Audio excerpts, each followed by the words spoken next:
नमस्कार शेतकरी मित्रांनो, मी रमेश महाजन, आपला शेतकरी मित्र.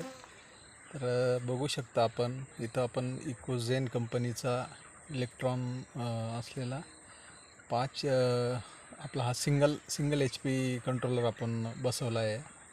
तर हा बसवण्याचा उद्देश एकच होता.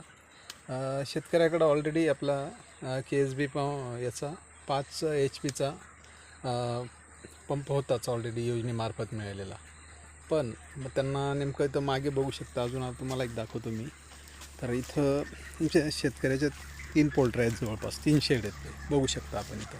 त्यांनी ते ऑटो सिस्टीम पण केलेली आहे आणि त्याच्यामध्ये पूर्ण जवळपास 2 मोटरी आहेत, एक HP सिंगल पेजच्या.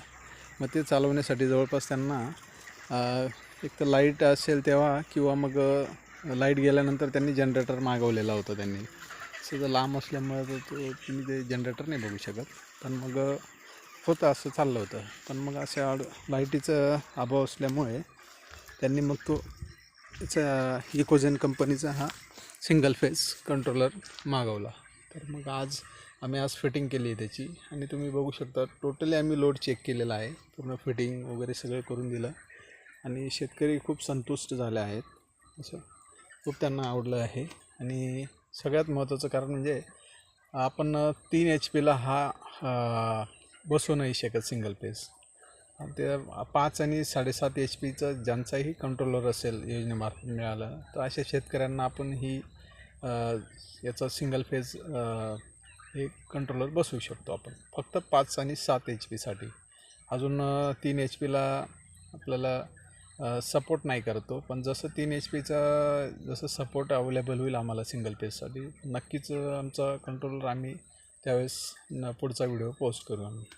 ओके. आणि आपण बघू शकता असं 5 HPचे हे 9 पॅनल असलेलं स्ट्रक्चर आहे. तुम्ही बघू शकता इथे. साधारणतः हे बघा गणेश कंपनीचे हे आहेत आणि 535 वॅटचे जवळजवळ 9 पॅनल आहेत. पूर्ण आपण बघू शकतो असं. चालेल शेतकरी मित्रांनो, तेच म्हटलं एक त्या दृष्टीने सिंगल फेज आपल्याला घरात आणि शेतासाठी आपण 2-in-1 याचा यूज करू शकतो. तर बघा शेतकरी मित्रांनो, कोणाला आवश्यकता भासत असेल घरातली लाईट प्लस शेतीचं पंप चालवण्यासाठी, तर निश्चितच तुम्ही संपर्क करू शकता आणि निश्चितच आमचं व्यवस्थित मला मार्गदर्शन पण मिळू शकते. Okay sir, thank you. चलो.